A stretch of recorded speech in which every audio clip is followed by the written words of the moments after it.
If two vehicles collide head-on, the inertial force on the occupants can be up to 10 times their body weight. A strong human being like a powerlifter can only control up to 3 times their body weight. Thus, wearing a seatbelt is critical when driving a car.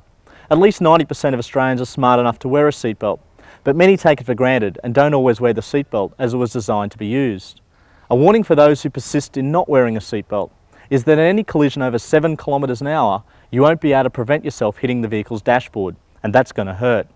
Not wearing a seatbelt in a severe crash can result in unrestrained occupants making severe contact with internal surfaces, other occupants, or even being thrown from the vehicle. This Proton is equipped with a 3-point inertia reel emergency locking retractor seatbelt. What all this means is with the seatbelt fitted, it is attached at 3 points. The lower belt into the floor or seatbelt rail, then through the seatbelt buckle, then the shoulder belt extends down behind the plastic housing into the seatbelt reel. The seatbelt reel helps tension the seatbelt, and on fast reel out, like in an emergency, the seatbelt has an emergency locking mechanism to lock the belt. The lap sash system is currently the most effective way of restraining occupants. Even better than that, these seatbelts are designed so the anchorage of the buckles is to the seat and not the floor. This means that with the buckle attached to the seat, known as auto-positioning front buckles, the seatbelt always maintains the correct angle over the body, irrespective of the seating position. This reduces the chances of the seatbelt slipping up onto the abdomen. A vehicle designer needs to take account of a varied range of human sizes and dimensions that may drive or passenger in the vehicle. As such, it's important to adjust the seat before putting the seatbelt on. It doesn't take long to correctly position yourself in the car, but it makes a big difference to seatbelt effectiveness in a crash. When putting on the seatbelt, pull up the slack in the bottom belt and allow the reel to wind up all the slack. I even lock the emergency locking retractor myself for added security and stability. To do this, pull the seatbelt tight and then give the seatbelt a quick pull, or put your hand under the belt and quickly push out. In this way, you are pre-tensioning the seatbelt yourself. In the event of a crash, when the seatbelt is called upon, it puts massive forces across the body. These forces need to be directed to the bony structures, such as the pelvis and shoulder blade.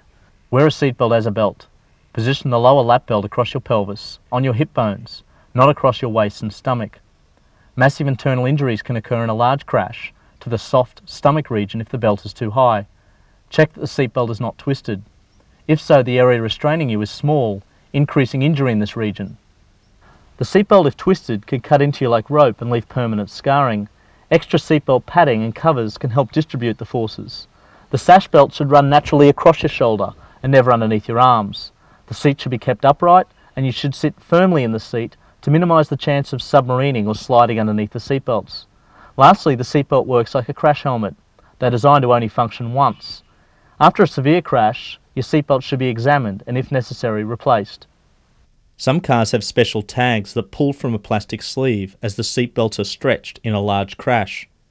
Never drive a vehicle with the replaced seatbelts tag exposed.